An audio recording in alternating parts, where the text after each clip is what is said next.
What's going on, Jets fans? So the Jets made a position tweak recently in the wide receiver room. Elijah Moore is going to move kind of full time. It sounded like Robert Saleh said, into the slot. And it resurfaced in my mind another position tweak that Jets fans have been clamoring for. And that is JFM moving from the defensive end position to the defensive interior position. Now, I'll say this. I'm going to trust the coaches and the GM of the 6-3 football team. That's how it works. You go ahead and you go 6-3. You beat the Buffalo Bills. I'm going to start playing armchair GM a little bit less, and I'm going to defer to their judgment. Whatever they do, I'm cool with it. But I think there's an interesting conversation to be had. Now, the defensive line has been playing great, so who cares? JFM at defensive end, it's been working. But now Sheldon Rankins is out. So how do we make up for the absence of Sheldon Rankins? We talked earlier in the week, potentially bringing in a guy like Linval Joseph, pretty good player, still a free agent, or elevating someone like Jonathan Marshall, Tanzel Smart, both guys who have flashed some skills in the preseason to the active roster. Both are good options, but I think the best option in order to get the most out of our talent on the defensive front is to slide JFM inside. Right now, JFM currently is playing about 70% of his snaps on the defensive edge and 30% on the defensive interior, and I would go ahead and experiment with inverting that.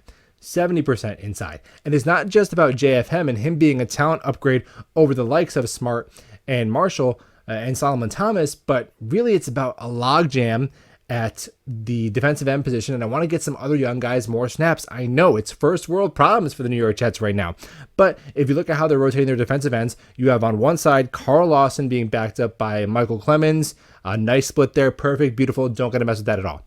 But on the other side, now that Bryce Huff has been active and Jermaine Johnson's back, you have JFM, JJ, and Bryce Huff to get on the field. And I would really like to get Jermaine Johnson and Bryce Huff some more snaps. And if you kick JFM inside, it could be a really good opportunity to do that.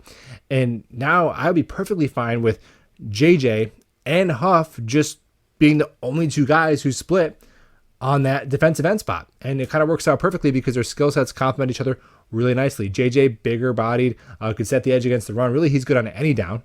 And then Bryce Huff is that Tasmanian devil, that killer, that closer on third downs, obvious passing situations, and when we have a lead later into football games. And again, I'm going to defer to whatever the coaches want to do. If they want to promote somebody, I'd love to see a guy like Tanzel Smart get an opportunity after seems here forever. He's been around and had a couple of really good preseasons back to back. So I'd love to see him get a chance. But I think to maximize the talent on our defensive front, moving JFM inside and getting more reps for JJ and Huff would be the move. And hey, learned a lot about the New York Jets in that win over the Buffalo Bills.